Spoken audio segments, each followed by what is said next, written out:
अब रुक कर लेते हैं मध्य प्रदेश का, जहां पर मध्य प्रदेश के विधानसभा का शीतकालीन सत्र चल रहा है और इस शीतकालीन सत्र के आज अंतिम दिन एक महत्वपूर्ण मुद्दे पर फिर से हंगामा देखने को मिला और वो महत्वपूर्ण मुद्दा था पेड़ कटाई का। सिंगरौली में निजी कंपनी को जमीन आवंटन के बाद वहां वृक्षों की कटाई होने की शिकायत थी। इस मसले को आज विधानसभा में जोर शोर से उठाया गया, जहां पर वन राज्य मंत्री दिलीप अहिरवार ने जवाब दिया, लेकिन उस जवाब से विपक्ष संतुष्ट नहीं हुआ और वहां पर वॉकआउट देखने को मिला। तो वॉकआउट करने के बाद विपक्ष के सदस्य बाहर आए, उन्होंने नारेबाजी की, बाहर आकर तख्ती दिखाकर नारेबाजी की। वो दृश्य हम आपको स्क्रीन पर दिखा रहे हैं।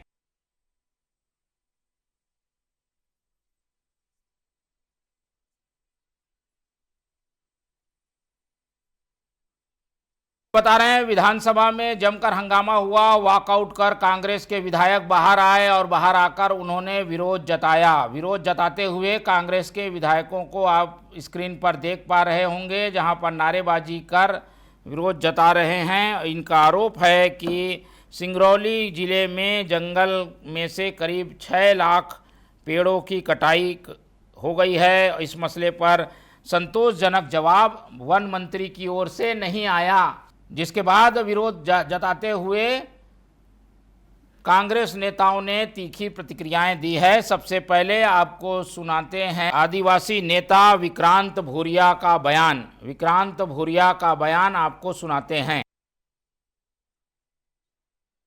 आकर्षण में ये सवाल करा था कि धीरोलोई कोल माइन जो सिंगरौली में, उस पर इतनी जबरदस्त तरीके से पेड़ कटाई कैसे हो रही है, जबकि वो अनुसूचित क्षेत्र में आता है और 5वीं अनुसूची के अंतर्गत आता है।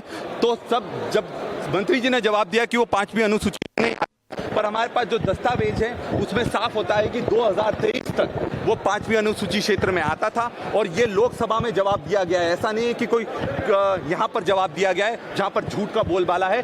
तो अब हमने सवाल करा कि अगर वो अनुसूची क्षेत्र में आता है तो पैसा कानून का पालन क्यों नहीं हो रहा है, और पैसा कानून का पालन नहीं कर रहे हैं, डरा रहे हैं, धमका रहे हैं, लोगों को जेल में बंद कर रहे हैं और धड़ल्ले से जो पेड़ों की कटाई वहाँ पर चल रही है।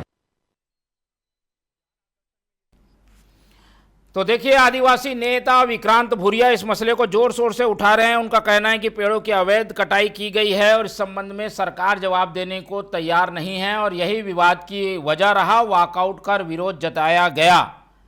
ये देखिए, ये दृश्य है जहां पर विक्रांत भूरिया सदन के बाहर आकर वॉकआउट कर विरोध जता रहे हैं। कुछ इस तरीके के दृश्य हमें मध्य प्रदेश विधानसभा सत्र के अंतिम दिन देखने को मिले। अब इसके बाद जयवर्धन सिंह ने बयान दिया है इस पूरे मामले में।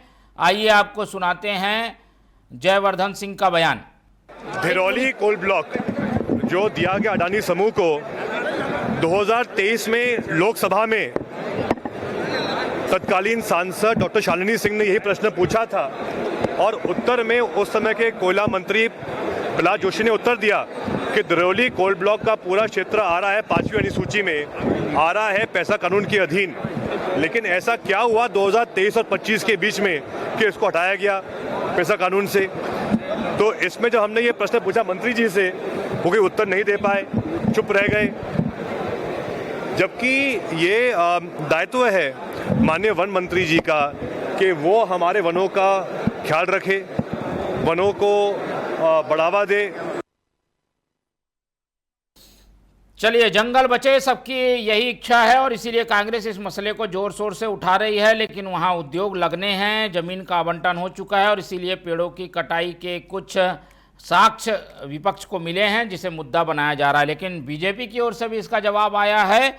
हरदीप सिंह बीजेपी विधायक ने इस पर जवाब देते हुए क्या कुछ कहा है, आइए आपको सुनाते हैं। कांग्रेस नाटक के सिवा उनके पास कुछ बचा नहीं है। हाउस इसीलिए है कि यहाँ पे अपनी वो बात रखे, विधानसभा इसीलिए चलती है, वो अपनी बात अंदर ना रखते हुए खाली बाहर प्रदर्शन करना उनकी आदत से पड़ गई है। अगर कोई बात करनी है तो अंदर कर सकते हैं, खाली प्रदर्शन करना और मीडिया में छाना, कुल मिला के बात। ये जवाब सत्ता पक्ष की ओर से खास तौर पर इस तरीके के प्रदर्शन को नौटंकी करार देते हुए बीजेपी के विधायक नजर आए और ये मसला आज चर्चा में रहा जब वॉकआउट कर कांग्रेस के विधायक बाहर आ गए थे। इस पूरे मसले की ज़्यादा जानकारी के लिए सीधे रुख कर लेते हैं हमारे भोपाल संवाददाता, सीधे विधानसभा से जुड़े गब्बर सिंह ठाकुर का, उनसे बातचीत करते हैं। बताइए गब्बर, क्या स्थिति है अभी विधानसभा की? क्या ये मसला शांत होने के बाद फिर से चर्चा में कांग्रेस के विधायक भाग ले रहे हैं क्या? जी बिल्कुल, देखिए मोहन जी, ये विधानसभा परिसर में और विधानसभा की कार्यवाही के दौरान दोनों से ये मुद्दा भी है। विधानसभा की कार्यवाही के दौरान भी जैसे कि कांग्रेस विधायकों ने नोट लगाया है, विशेष तौर से विक्रांत भूरिया ने, कि हमने इसका जवाब मांगा था लेकिन सरकार सही से जवाब नहीं दे सकी है और उनका कहना है कि आदिवासियों को जमीन छीनी जा रही है, उनकी जो जमीन है उस जमीन पर बुलडोजर चलाया जा रहा है और वो बुलडोजर है अदानी ग्रुप का। अदानी ग्रुप के लिए कोल माइंस ये देने की चीज है वो जगह, जिसकी वजह से हजारों लाखों पेड़ काटे जा रहे हैं। हालांकि कार्यवाही दोबारा से शुरू हो गई है। कांग्रेस ने इस विषय पर वॉकआउट भी किया था, लेकिन वही बीजेपी का कहना है कि ये कांग्रेस सिर्फ हंगामा करते हैं। वहीं वन मंत्री का कहना है कि हमने जो काम किया है वो नियम के तहत किया है, पेड़ कटाई की जानी है, नियम के तहत की जानी है, हम और भी पेड़ लगाएंगे और नियम के तहत ही लगाएंगे। लेकिन सबसे बड़ी बात है कि कांग्रेस इसमें विरोध कर रही है, प्रदर्शन कर रही है, लेकिन कांग्रेस के लिए इसकी पूरी जानकारी नहीं है। जो भी हम कर रहे हैं नियम के तहत कर रहे हैं। इस तरह से बीजेपी या बीजेपी के जो विधायक हैं या वन मंत्री हैं उनका कहना है जी पहरवार का।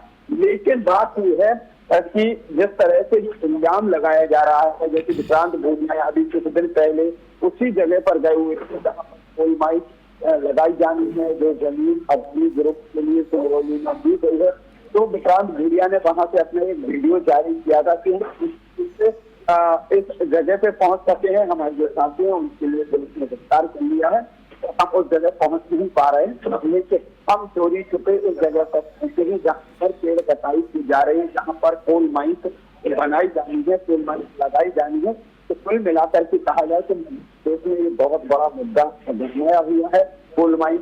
और ऐसे में जो आदिवासी हैं तो स्वाभाविक है अगर अदानी ग्रुप की जहाँ पर कोयले की खदान लगती है, कोल माइंस होता है, तो स्वाभाविक आदिवासी है वो आदिवासी भूमि उससे कहीं न कहीं चुनाव बेचेंगे। लेकिन इधर सरकार का कहना है कि कोल माइंस लगने से हजारों आदिवासियों के लिए रोजगार मिलेगा। इधर विपक्ष का ये कहना है, नेता प्रतिपक्ष सरकार का कहना है कि आप रोजगार की बात कर रहे हैं, आप उनके जल जंगल जमीन से वंचित कर रहे हैं, उनका घर छीन रहे हो, जो उनके जंगलों में घर बनी है वो घर उजड़ रहे हैं, क्योंकि वहां पर अदानी की कंपनी लगना है, अदानी को कोल माइंस का काम करेगी। इस वजह से जो आदिवासी उस जगह में आएंगे, उन आदिवासियों की जगह या घर या जो भी है उन्हें खाली कराया जाएगा। फिर वो जाएंगे कहाँ, उन्हें कहाँ रोजगार दिया जाएगा? सत्ता पक्ष की ओर से क्या जवाब दिया जा रहा है? सत्ता पक्ष इस मामले में क्या दलील दे रहा है? क्या कटाई नहीं हो रही है या आदिवासियों के जो वहां रहते हैं उनका क्या होगा? जी बिल्कुल, देखिए मोहन जी, जैसे कि मैंने आपको बताया कि सत्ता पक्ष की तरफ से भी दलील दी गई है। वन मंत्री कुलदीप पहरवाल ने कहा है अभी हमने जो अदानी ग्रुप के लिए जो जगह दे रहे हैं वो नियम के तहत दे रहे हैं। जो नियम है, नियम प्रक्रिया है, उस प्रक्रिया को हमने फॉलो किया है। जो पेड़ कटाई होनी है उस पेड़ कटाई को भी हम नियम के तहत ही कर रहे हैं और बाकी के जो पेड़ कटे जाएंगे उन पेड़ों के बदले में हम दूसरी जगह और पेड़ लगाएंगे और आदिवासियों के लिए रोजगार मिलेगा। अगर वहां पर कोल माइंस होती है, वहाँ अदानी ग्रुप की कंपनी काम करती है, वहाँ ऐसा हजारों आदिवासियों के लिए रोजगार मिलेगा। ये बीजेपी की तरफ से कहना है, वन मंत्री की तरफ से कहना है।